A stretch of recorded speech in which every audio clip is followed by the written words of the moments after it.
It took you years to save your first $100,000. Every dollar felt like a fight. But here's what nobody tells you. Getting from $100,000 to your first million takes less out of you than getting to that first 100 grand did. Not because you'll work harder, because you won't have to. Here are 5 numbers that prove it. And number 1 is the number that changes how you'll look at every paycheck from now on. Charlie Munger, Warren Buffett's longtime partner, put it bluntly. He called the first $100,000 a bitch and said, "Get there any way you can, even if it means walking everywhere and never eating a meal that wasn't paid for with a coupon." Then he added the part most people skip past. After that, you can ease off the gas a little bit. That's not motivation. That's math. And number 5 proves exactly what he meant. Number 5, you carry it, then it carries you. Say you save $2,000 a month and invest it at a steady 8% return, close to the long-term stock market average. Getting to your first $100,000 takes just under 4 years. But here's the uncomfortable part. 86% of that $100,000 is money you personally put in. Your sweat built that number. The market barely helped. Now keep going with the same $2,000 a month. Getting from $100,000 to $1 million takes roughly 15 more years. Longer in time, sure, but look at where the money came from. Of the $900,000 you gained, over 60% came from investment growth, not your paycheck. Your own contributions mattered less and less. Your money did more and more. In phase 1, you are the investment. In phase 2, your investments are the investment. And that shift doesn't happen by accident. It shows up in the data of actual millionaires too. Number 4, 28 years, but not evenly split. Dave Ramsey's national study of millionaires surveyed over 10,000 actual millionaires and found they hit their first million after an average of 28 years of working, saving, and investing. But almost none of them will tell you those 28 years felt the same throughout. The early years are slow, flat, and frustrating. The final years, wealth shows up faster than they can spend it. That's not because their income tripled. It's because compounding was quietly working in the background the entire time, and it only becomes visible once the base is big enough to matter. Which raises an obvious question. If compounding is doing the heavy lifting, why does the early grind matter at all? Because of what those same millionaires did with their money once they had it. Which brings us to number 3. Number 3, 75% never touched it. 3 out of 4 millionaires in that same study said their wealth came from one unglamorous habit, investing the same amount, consistently, for a long time and leaving it alone. Not stock picking, not a lucky trade, not a business that took off overnight, just showing up and not touching it.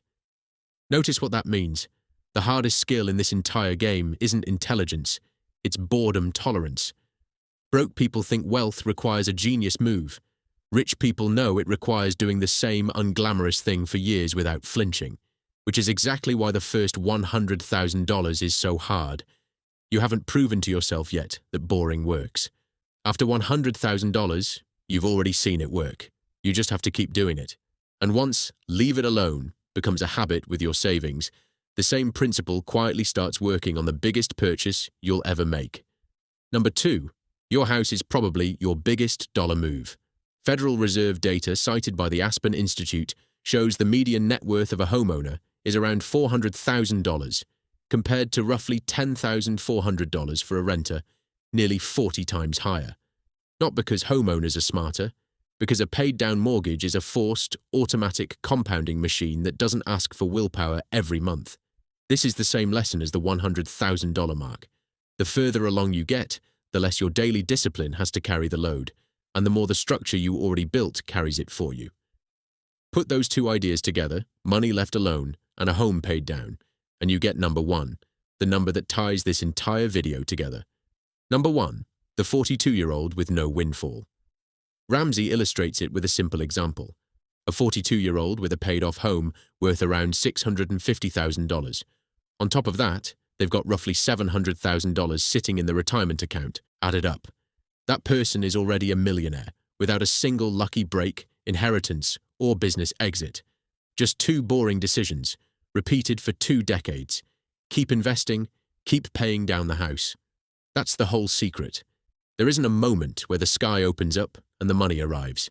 There's just a slow curve that looks flat for a long time. And then, one day, it doesn't.